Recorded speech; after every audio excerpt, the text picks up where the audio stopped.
नमस्कार, मेरा नाम है जितेंद्र चौहान और आप देख रहे हैं स्टेट मिरर हिंदी। आज हम बात करेंगे उस शराब घोटाले की जो बीजेपी ने बहुत जोर शोर से उठाया। चुनाव जीत गए और जब मामला कोर्ट में गया तो कोर्ट में कहीं ना कहीं मामला पूरी तरीके से फुस हो गया, या यूं कहे कि धराशायी हो गया। कोर्ट ने जो जजमेंट दिया है अरविंद केजरीवाल को इस घोटाले में लेकर, तमाम जो आरोपी थे उनको बरी कर दिया है, डिस्चार्ज कर दिया है। और एक कहीं ना कहीं सवाल खड़ा हो गया है सीबीआई के ऊपर कि क्या वो बिना तैयारी के कोर्ट में गए थे, या फिर उन्होंने सिर्फ हवाई किले बनाए थे, जो आरोप लगाए थे उनको साबित नहीं कर पाए हैं। कोर्ट ने बहुत सख्त टिप्पणियां की हैं सीबीआई को लेकर। इन्हीं सब मामलों पर चर्चा हम बात करेंगे। सुप्रीम कोर्ट के वरिष्ठ अधिवक्ता हैं रुद्र विक्रम सिंह, और जानेंगे उनसे कि क्या चूक हुई है सीबीआई से। रुद्र जी, स्वागत है बहुत बहुत स्टेट मिरर में आपका। Thank you. रुद्र जी, आपने भी देखा होगा कि जो जजमेंट आया है कोर्ट का, कहीं ना कहीं एक आई ओपनिंग जजमेंट है ये सीबीआई के लिए कि आपने जो कार्य किया है इस पूरे केस के अंदर, जीरो साबित हुए हैं वो। एक भी चार्ज को फ्रेम नहीं कर पाए, सबूत नहीं जुटा पाए। जो गवाह थे उनको उन्होंने डराने धमकाने का काम किया, अपने पक्ष में ले लिया। तमाम तरह के आरोप लगे हैं। पूरे मामले को किस तरह देखते हैं आप? देखिए, मैं बीइंग लॉ स्टूडेंट मैं अगर बात करूं तो जो ये मामला है और कानूनी रूप से अगर मैं इसको देखता हूं तो कानूनी रूप से जब हम कोई भी क्रिमिनल केस होता है, जब चार्जशीट फाइल होती है तो सबसे पहला जो जो पहली सीढ़ी होती है किसी भी क्रिमिनल केस की, वो होती है फ्रेमिंग ऑफ चार्ज की। हम्म। जो श्रेणी होती है फ्रेमिंग ऑफ चार्ज बिल्कुल। और डिस्चार्ज। बिल्कुल। जो मजिस्ट्रेट या फिर जो सेशन जज होता है, जो कंसर्न जज होता है, वो ये देखता है कि जो चार्जशीट फाइल हुई है तमाम हम्म। एक्यूज के खिलाफ या किसी एक एक्यूज के खिलाफ, हम्म। क्या वो प्राइमा फेसाई जो सेक्शन इन्वोक किए थे इन्वेस्टिगेटिंग एजेंसी ने, क्या वो हम्म। सेक्शन के तहत चार्जशीट फाइल हुई है? उस सेक्शन को कोरिलेट करते हुए क्या कुछ ऐसा विटनेस डॉक्यूमेंट्स फाइल किए गए हैं? अगर नहीं, क्योंकि इसमें आप देखिए डिस्चार्ज में आप कुछ एडिशन नहीं बता सकते कोर्ट को। जैसे हम्म। अगर अगर ट्रायल चला होता, ट्रायल में एक्विटल होता तो एक अलग बात होती। ये होता कि शायद विटनेस मुकर गए या फिर कुछ हम्म। और बात हो गई। लेकिन डिस्चार्ज में जो इन्वेस्टिगेटिंग एजेंसी कहती है, जो हम्म। इन्वेस्टिगेटिंग एजेंसी फाइल करती है चार्जशीट और जो भी है, उसको ही देखकर सिर्फ फैसला डिस्चार्ज कब किया जाता है। तो इसमें बिल्कुल सीबीआई पूरी तरीके से फेल रही है। सीबीआई के जो भी कंसर्न ऑफिसर, हालांकि उस कंसर्न आईओ को भी ऑनरेबल कोर्ट ने बोला है कि बिल्कुल। इनकी जांच की जाए, जांच की जानी चाहिए। ये इन्होंने क्या इन्वेस्टिगेशन किया, वो बिल्कुल की जानी चाहिए। क्योंकि देखिए, जब हम स्वतंत्र भारत में 75 साल हो गए, अगर किसी को भी, किसी निर्दोष आदमी को अगर किसी फंसाया जाता है, अंग्रेजों के टाइम में जो कानून बने थे वो उसमें प्रावधान प्राविधान नहीं थे कि भाई जो अगर गलत कंप्लेंट होती है। लेकिन अब कम से कम ये होना चाहिए कि गलत कंप्लेंट अगर किसी के खिलाफ फाइल होती है, कोई बिल्कुल। पुलिस वाला या कोई इन्वेस्टिगेटिंग एजेंसी किसी के खिलाफ, किसी एक व्यक्ति को अगर एक मिनट के लिए भी इलीगल तरीके से जेल में रखता है, तो एक बहुत बड़ी बात होती है। देखिए, मैं अरविंद केजरीवाल का समर्थक नहीं हूँ, अरविंद केजरीवाल की नीतियों का समर्थक नहीं हूं, लेकिन मैं कानून की बात कर रहा हूं कि बिल्कुल। बिल्कुल। कानून और आर्टिकल 21 की बात कर रहा हूं। आर्टिकल 21 ये कहता है कि भाई किसी व्यक्ति को अगर आप उसकी लिबर्टी से, आजादी से अगर एक मिनट के लिए भी डिटेन करते हैं, इलीगल तरीके से रखते हैं, तो ये बहुत बड़ा अपराध है।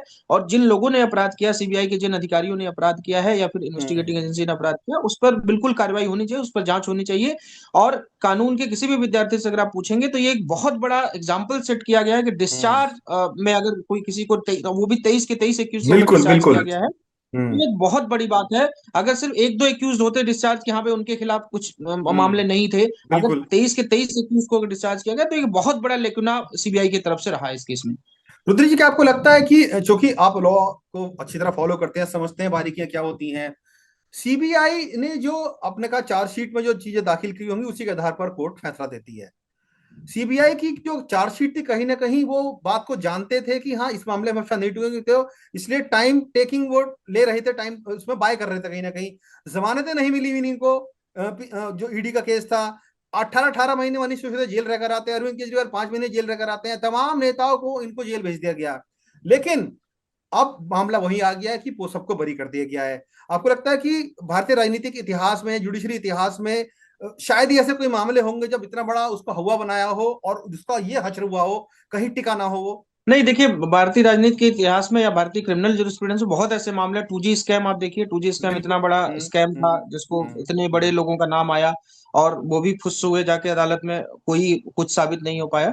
तो ऐसा नहीं कि केसेस नहीं हुए थे, केसेस बहुत बड़े बड़े, बहुत बड़े बड़े केसेस जिसके आधार पर सरकारें भी बदली। हम्म। लेकिन उन हम्म। केसेस का कोर्ट में क्या हुआ, और ये क्यों हुआ, ये सिर्फ जो इन्वेस्टिगेटिंग एजेंसी होती हैं, जो इन्वेस्टिगेटिंग ऑफिसर्स होते हैं, ये हम्म। सिर्फ उनकी जो गलत तरीके से वो जो इन्वेस्टिगेशन होता है, गलत तरीके से जो चार्जेस फ्रेम किए जाते हैं, उनके हम्म। बदौलत ये सारी चीजें होती हैं। तो अगर उनको, अगर जो इन्वेस्टिगेटिंग ऑफिसर या इन्वेस्टिगेटिंग एजेंसी क्या होती है भाई, वो इसलिए होती है कि लॉ कोई ब्रेक कर रहा है तो हम्म। उसको रोकने के लिए, और जो तथ्य है, जो कानून का, सच्चाई है, उसको सामने लेकर आए। बिल्कुल कानून का पालन कराने के लिए। अगर आप ही कानून का उल्लंघन करेंगे, आप ही अगर ऐसे लोगों को फ्रेम करेंगे, वो भी इतने बड़े बड़े लोगों को जो पीपल रिप्रेजेंटेटिव है, तो मुझे लगता है कि एक बहुत बड़ा एग्जाम्पल सेट हुआ है और एक बहुत बड़ा सेटबैक भी है सीबीआई के लिए। जो सीबीआई की एजेंसी बहुत रेपुटेड एजेंसी मानी जाती है, हिंदुस्तान की इन्वेस्टिगेटिंग एजेंसी बहुत बिल्कुल। रेपुटेड एजेंसी मानी जाती है, उनके लिए एक बहुत बड़ा, मुझे लगता है कि एक ड्रॉबैक है कि आप आपकी इन्वेस्टिगेटिंग एजेंसी क्या कर रही थी, आपका इन्वेस्टिगेटिंग ऑफिसर उनकी क्या कर रहा कैपेबिलिटीज था। पे कहीं ना कहीं क्वेश्चन मार्क लग गया आज की डेट में, कुल मिला के कह सकते हैं। बिल्कुल बिल्कुल, मैं तो कहूंगा बिल्कुल लगा, क्योंकि अगर आपने प्राइमा फेसाई अगर कोर्ट को संतुष्ट नहीं कर पाए आप कि हम्म। इनके खिलाफ कुछ चार्जेस बने थे, इनके खिलाफ कोई विटनेस आप प्रोड्यूस शायद कोर्ट में नहीं कर पाए, जबकि हम्म। 1000 पन्नों की चार्जशीट आपने फाइल की, लेकिन जो बिल्कुल। केसेस बने थे, जो जिन चार्जेस में, इनके खिलाफ जिन सेक्शंस में चार्ज हुए थे ये लोग, उन सेक्शन को कोरोबरेट करते हुए शायद आप कुछ भी कोर्ट में नहीं जमा कर पाए। इसीलिए कोर्ट ने एक कई सौ पन्नों की एक जजमेंट ऑर्डर पास किया है। और मुझे लगता है कि कोई भी अगर इतना डिटेल्ड ऑर्डर पास कर रहा है तो वो सारी बिंदुओं को ध्यान में रखते हुए ऑर्डर पास करता है, क्योंकि आज जुडिशरी में अगर रुद्र किस जी, उस मैं जजमेंट में जुडिशरी ही का, मैं उसका जजमेंट का आपको मजमून बता देता हूँ कि कोर्ट ने टिप्पणी ये तक की है कि जो आपने प्राइमेसी जो फाइल दी थी, उनको पढ़ने लायक फाइल नहीं थी वो। उसकी जो लैंग्वेज थी, उसमें जो डॉक्यूमेंटेशन आपने की गई थी, वो कहीं से भी ये नहीं लग रहा था कि ये किसी केस की फाइल है। ऐसा लग रहा था कि ये किसी कोई स्टोरी आप सुना रहे हैं बैठ के इधर। मैं वही कह रहा हूँ कि अगर किसी समझ लीजिए कि जो जो ये कोर्ट है वो सबसे लोएस्ट कोर्ट होती है हिंदुस्तान की, हम्म। सबसे डिस्ट्रिक्ट कोर्ट हम्म। सबसे लोएस्ट कोर्ट होती है। उस कोर्ट में अमूमन जजेस फैसला सुनाने से या कोई ऐसा ऑर्डर पास करने से डरते हैं, लेकिन अगर किसी जज ने इतना साहस दिखाया है बिल्कुल। तो ऑब्वियसली हम्म। लॉ पॉइंट पे बात करके, टेक्निकल पॉइंट पे बात करके, हम्म। और इसलिए सारे पॉइंट्स को उन्होंने डिस्कस करते हुए ये ऑर्डर पास किया है। और ये जो भी लीगल क्रिमिनल की प्रैक्टिस करते हैं उनके लिए भी एक अच्छी अच्छा केस है, वो उनके भी हम्म। पढ़ने के लिए कि डिस्चार्ज में कैसे, डिस्चार्ज कैसे होता है, प्राइमा हम्म। फेसाई केस में डिस्चार्ज कैसे मूव होता है और डिस्चार्ज कैसे कराया जाता है। तो ये एक मैं फिर से उसी पॉइंट पे आऊंगा कि इन्वेस्टिगेटिंग एजेंसी को शायद, या तो वो टाइम इतना ले रही थी तो और टाइम ले लेती, अगर उनके पास हम्म। वाकई में कुछ था सप्लीमेंट्री बिल्कुल। चार्जशीट फाइल करने का, उनके पास ऑप्शन हमेशा रहता है, हम्म। सप्लीमेंट्री चार्जशीट आप फाइल कर लेते। और किसी 23 में से दो चार लोगों के खिलाफ तो आप कुछ फाइल करते, दो चार लोगों के खिलाफ तो बिल्कुल। कुछ ऐसा दिखता। किसी के खिलाफ कुछ और निकला ही ऐसा भी नहीं। नहीं कि, कुछ निकला ही नहीं। बिल्कुल, और ये ऐसा भी नहीं कि ऐसा मामला, अगर हमको, अगर हम अमूमन हमको अगर मामला बताया जाए तो हमको भी दिखता है कि कुछ ना कुछ गड़बड़ी इस मामले में थी, लेकिन हम्म। आप प्रोड्यूस नहीं कर पाए, दैट मीन्स कि ये पूरा पूरा फेलियर सीबीआई का रहा है कि आप सीबीआई का वो रहा है। प्रोड्यूस चीजें नहीं कर पाए, जो चीजें आप कह रहे थे, जो पब्लिक प्लेटफॉर्म पे आप चीजें आके बता रहे थे, जो आम लोगों को भी ये समझ आ रहा था कि नहीं ऐसा कुछ हुआ है, वो अगर हम्म। आप प्रोड्यूस नहीं कर पाए कोर्ट में, तो ये एक बहुत बड़ा सबक है इन्वेस्टिगेटिंग एजेंसी के लिए। उनको अपने ऑफिसर्स को फिर से ट्रेन करने की जरूरत है कि आप बिल्कुल। इतने बड़े केस में इन्वॉल्व हो रहे हैं, जांच कर रहे हैं, तो आपको कैसे चार्जशीट फाइल करनी चाहिए। रुद्र जी, एक सवाल मेरा इसमें टेक्निकल सवाल ही है।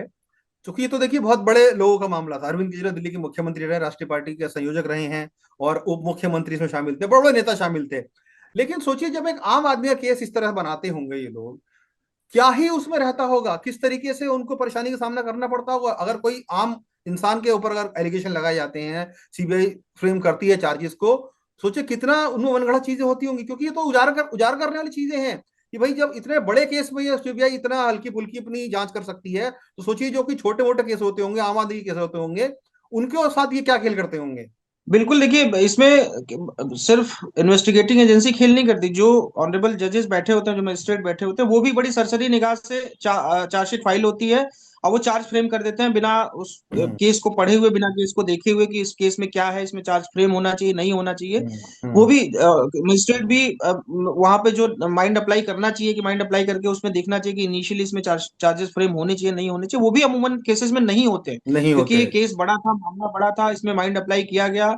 मैं उस जज की हम्म। भी बड़ी प्रशंसा करूंगा कि जो उसने जिसने इतना साहस दिखाया और साहस बिल्कुल। दिखा के इतना इतना बड़ा स्टैंड लिया, टेक्निकल पॉइंट पे, लीगल पॉइंट पे स्टैंड लिया और जजमेंट पास किया। और ये मुझे लगता है कि एक बहुत बड़ी सीख जो मजिस्ट्रेट्स हैं, जो सेशन जज हैं, उनके लिए भी एक बहुत बड़ा एग्जाम्पल सेट हुआ है कि हम्म। आपको जब चार्जेस फ्रेम, क्योंकि आप कहते हैं कि नंबर ऑफ केसेस बहुत बढ़े हैं, नंबर ऑफ केसेस इसलिए बढ़े हैं कि आप लीगल पॉइंट पे जब चार्जशीट फाइल हम्म। होती है, तो आप हम्म। चार्ज फ्रेम के स्तर पर वो जो चार्जशीट होती है उसको थॉरोली नहीं देखते हैं, नहीं और देखते आप हैं। केस बढ़ा देते हैं और केसेस चलते रहते हैं। तो ये हम्म। जितने भी मजिस्ट्रेट हैं देश में, उनके लिए भी एक एग्जाम्पल है कि भाई आपको निडरता के साथ ये जो चार्जशीट फाइल करती है इन्वेस्टिगेटिंग एजेंसी, उसको प्रॉपरली थॉरोली गो थ्रू करना चाहिए और देखना चाहिए कि क्या हम्म। इसमें चार्जेस फ्रेम, क्योंकि आप देखिए कि कितना कोर्ट का टाइम कितना बचा। आप बिल्कुल। 23 थे, इसमें कई सारे विटनेसेस कराए जाते, मतलब कम से कम ये 10-15 साल ये मामला चलता। तो बिल्कुल। 15 साल कोर्ट का टाइम बचा गया। अगर ये टेक्निकल पॉइंट पे, अगर ये इसमें कोई लेकुना है टेक्निकल पॉइंट पे, ये केस एग्जिस्ट होने लायक नहीं है, तो ये मुझे लगता है कि हर जो मजिस्ट्रेट है या सेशन जज है जिसके पास जो ट्रायल जो लोग करते हैं, हम्म। उनको ये देखना चाहिए। और इनिशियल स्टेज पे अगर मामला चलने लायक नहीं है, तो इससे जो है कम से कम टाइम बचेगा। हम्म। जो एक्यूज्ड हैं, अगर उनको गलत तरीके से नहीं फंसा, उनका जो हरासमेंट होता है वो हरासमेंट नहीं होगा। तो ये भी चीज एक बहुत बड़ी इस केस में देखने वाली है। गुरु जी, क्योंकि अब देखिए जो लोअर कोर्ट ने तो अपना जजमेंट दे दिया है। अब कहीं ना कहीं जो मामला अब आगे कोर्ट में लेके जाया जाएगा, सुप्रीम कोर्ट जो सीबीआई है वो आज ही मूव कर गई है हाई कोर्ट के लिए। तो क्या आपको लगता है कि इस फैसले के आधार पर सुप्रीम हाई कोर्ट में सीबीआई कोई अपना पक्ष अच्छे तरीके से रख पाएगी? क्योंकि उदाहरण दिए जा रहे हैं कि तमाम ऐसे नजीर पेश की जा रही हैं कि मामलों में देखा है कि जब लोअर कोर्ट ने उनको बरी कर दिया, लेकिन जब हाई कोर्ट में गए, सुप्रीम कोर्ट में गए, तो दोबारा से चैलेंज हुए और उनको सजा तक हो गई है। इस मामले में आपको लगता है कि क्या कुछ ऐसा हो पाएगा, या सीबीआई वही क्या कहते हैं, झुंझुना हिलाती रहेगी कि हमारे पास सबूत है, हम पेश करेंगे, लेकिन कुछ साबित नहीं कर पाएगी? ये मैंने स्टार्टिंग में यही बोला कि बरी करना एक अलग बात होती है। जब जब हम्म। प्रॉपर ट्रायल होता है उसके बाद एक्विटल करना एक अलग चीज है। हम्म। कन्विक्शन और एक्विटल, जब पूरा ट्रायल कन्विंस होता है, 10 साल 20 साल जो मामले चलते हैं, हम्म। हम्म। उसमें बरी करना या कन्विक्ट करना एक अलग मामला होता है। हम्म। इनिशियल स्टेज पे डिस्चार्ज करना एक बहुत बड़ी बात होती है, मतलब कि केस में कोई दम नहीं है, दम सीधा सीधा नहीं आप है। ये समझिए आम भाषा में, कि केस हम्म। में कोई दम नहीं था, इसलिए इनिशियल स्टेज पे डिस्चार्ज हो गया। तो हम्म। अगर अगर जो डिस्चार्ज कोर्ट ने किया, सेशन जज ने किया है, अगर उसके ऑर्डर में कुछ ऐसा होगा कि उसने गलत तरीके से, या इनकी चार्जशीट में कुछ ऐसा होगा। हम्म। देखिए, मैंने पूरी चार्जशीट, क्योंकि हजारों पेज की चार्जशीट है, मैंने चार्जशीट पूरी नहीं पढ़ी है, लेकिन अगर चार्जशीट में कुछ ऐसा होगा, जो सेक्शन सीबीआई ने लगाए हैं, उन सेक्शन को कोरिलेट करते हुए कुछ भी ऐसा होगा, तो हम्म। ऑब्वियसली केस चलने लायक होगा। तो हाईकोर्ट उन पॉइंट्स को देखेगी। अगर हाईकोर्ट में जाते हैं तो हाईकोर्ट उन पॉइंट को देखेगी कि अगर सीबीआई कुछ ऐसा पॉइंट लेकर आती है कि नहीं, हमने ये विटनेस लगाया था, ये डॉक्यूमेंट्स हमने एनेक्स किए थे, उन डॉक्यूमेंट्स की अनदेखी करी गई हम्म। सेशन जज द्वारा, तो अगर कुछ ऐसा होगा तो हाई कोर्ट देखेगी और उसको फिर से रीइंस्टेट करने के लिए, फिर से वो केस चलने के लिए ऑर्डर कर देगी। रुचि जी, एक सवाल मेरा ये है कि क्योंकि 23 लोगों को इसमें डिस्चार्ज किया गया है, ठीक है, अलग अलग चार्जेस उनके ऊपर लगाए गए, कोई गवाह था उसको अपने पाले में लेकर आया गया, मनीष सिसोदिया थे, संजय सिंह थे, दुर्गेश पाठक थे, अरविंद केजरीवाल थे, तमाम ऐसे लोग थे जो इसमें एक्विट किए गए थे, उनको इन्वॉल्व किया गया था। क्या अब जब डिस्चार्ज हो गए हैं तो उनके पास कोई ऐसी रेमेडी बनती है कि जो उनका इतना टाइम खराब हुआ है, उनको जेल में रखा गया, क्या वो अपना कोई लीगल एक्शन ले सकते हैं सीबीआई के अगेंस्ट में या उन अधिकारी के अगेंस्ट में कि भाई इनकी वजह से हमारा इतना नुकसान हुआ है, या मानहानि कर सकते हैं, डिफेमेशन कर सकते हैं उनके ऊपर? क्या उनके ऊपर उनके पास रास्ता है आगे के लिए?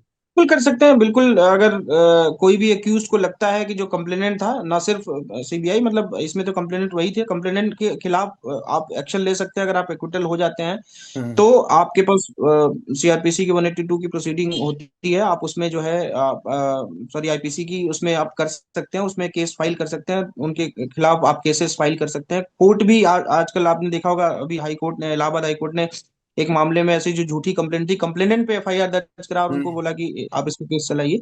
तो ऐसा ऐसा ऑप्शन है अगर अरविंद केजरीवाल चाहेंगे। हालांकि मुझे हम्म। लगता है कि अरविंद केजरीवाल राजनीतिक आदमी है, मुझे नहीं लगता कि वो इस रोल की राजनीतिक रूप से भुनाने की कोशिश करेंगे। लेकिन हम्म। यस, उनके पास, इनको भुना सकते हैं, इस ऑप्शन को यूज कर सकते हैं। लेकिन रुद्र जी, क्योंकि पॉलिटिकल, ये एक पॉलिटिकली मोटिवेटेड केस इसको बोला गया लगातार, हमने देखा भी है। आम आदमी पार्टी सत्ता से बाहर हो गई दिल्ली से, और चूंकि अब राजनीति में भी बड़े दिलचस्पी रहते हैं, तो एक क्वेश्चन मैं थोड़ा सा इसमें पॉलिटिकली जोड़ना चाहूंगा आपसे। क्या आपको लगता है कि राजनीति के तौर पर अरविंद केजरीवाल को एक ऐसी संजीवनी मिल गई है, जो कि वो, उनकी पार्टी बहुत डैमेज हो गया था, अब कहीं ना कहीं वो डैमेज कंट्रोल करने की स्थिति में आ गई है, पंजाब में, गोवा में, जहां जहां भी उनकी पार्टी की सरकारें हैं या उनका थोड़ा मजबूत है, उनको दोबारा से एक संजीवनी मिल जाएगी इसके बाद से? अब देखिए, पॉलिटिकल बात अगर आप कर रहे हैं तो कुछ लोग तो ये भी कह रहे हैं कि ये तो बीजेपी के लिए ही ये एक अच्छा एज हो गया कि अगर जहां जहां भी चुनाव है, गुजरात में और गोवा में जहां जहां चुनाव है, वहां पे अगर आम आदमी पार्टी मजबूत होती है तो कांग्रेस कमजोर होगी और बीजेपी फिर से सीट निकाल ले जाएगी। बिल्कुल। तो इसको भी एक बीजेपी वाले एक अपनी मूव बता रहे हैं कि हमारा जो है मास्टर स्ट्रोक है कि अगर हम्म। इनमें ये बरी हुए हैं, इनका इसको एज मिलेगा। गुजरात और गोवा में अगर उनको एज मिलता है तो हाँ, कांग्रेस ऑब्वियसली नीचे जाएगी, नीचे कांग्रेस नीचे जाएगी। जाएगी तो भाजपा को फायदा मिलेगा।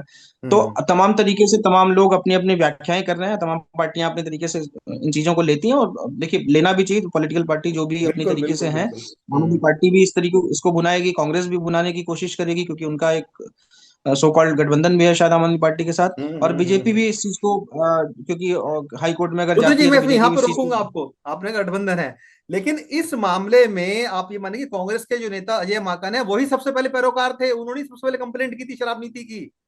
यही तो बिल्कुल देखिए बिल्कुल गठजोड़ राजनीति कैसा होता है। जहां एक कांग्रेस के नेता ने पूरे शराब नीति को लेकर सवाल खड़े किए, वहीं दिल्ली में उन्होंने गठबंधन भी किया, उससे पहले की बात है।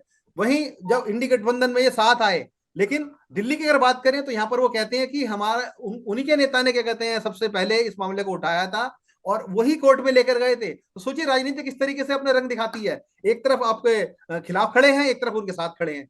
बिल्कुल, मैं वही कह रहा हूँ कि देखिए इस मामले को हर पार्टी, हो सकता है कांग्रेस का भी स्टेटमेंट आपको मिल जाए कि भाई ये देखिए सीबीआई और ईडी का कैसे गलत दुरुपयोग करते हैं। बिल्कुल ऑल्दो बिल्कुल। आप बिल्कुल सही कह रहे हैं कि पहला मामला इन्होंने, अजय माकन जी ने ही उठाया था, हम्म कंप्लेनेंट ये इन्होंने ही कंप्लेन करी थी इस मामले को लेकर। हम्म। लेकिन राजनीति में सब कोई अपने अपने तरीके से चीजों की व्याख्या करते हैं, अपने अपने तरीके से। अभी प्रवक्ता शाम को बैठ जाएंगे टीवी पे, अपने अपने तरीके से व्याख्या करेंगे और अपने अपने तरीके से इस ऑर्डर की भी व्याख्या करेंगे। आप बिल्कुल जिस ऑर्डर की हम लीगल रूप से व्याख्या कर रहे हैं उसको पॉलिटिकल रूप से भी अपने अपने रूप से बिल्कुल हो व्याख्यान रही किया हैं। जाएगा और अपने उनके अपने अपने ऑपरेशन किए तरीके जा से रहे लोगों हैं। को सुनना।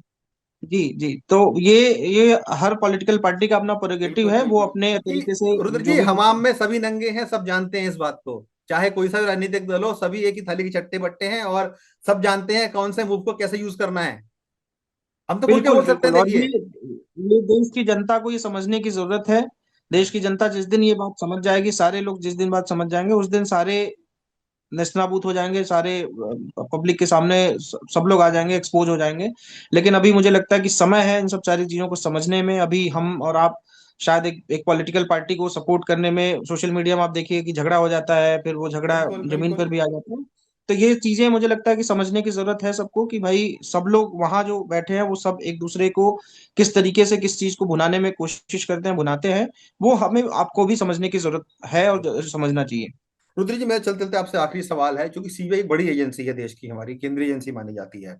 सरकार के तौर पर भी कहीं ना कहीं सरकार को ये बड़ा जोर का तमाचा पड़ा है, क्योंकि उनकी एजेंसी है ये। और जो बात कही जाती थी कि एक तोता बन के रह गया पिंजरे में कैद सीबीआई, वो शायद इस बात से साबित हो गया है आज कि जो दुरुपयोग जिस तरीके से किया जाता था सीबीआई का, ईडी का या दूसरी अन्य एजेंसियों का, वो कहीं ना कहीं ये स्टैब्लिश करता है ये केस इस तरीके से कि भाई जिस तरीके से दुरुपयोग किया जाता है। और जो तोता है, लगातार कई बात कही जाती थी कि पिंजरे में कैद एक ऐसा तोता है, जब उससे कहेंगे बोलो तब कर उसका काम करेगा अपना। आपको भी ऐसा लगता है?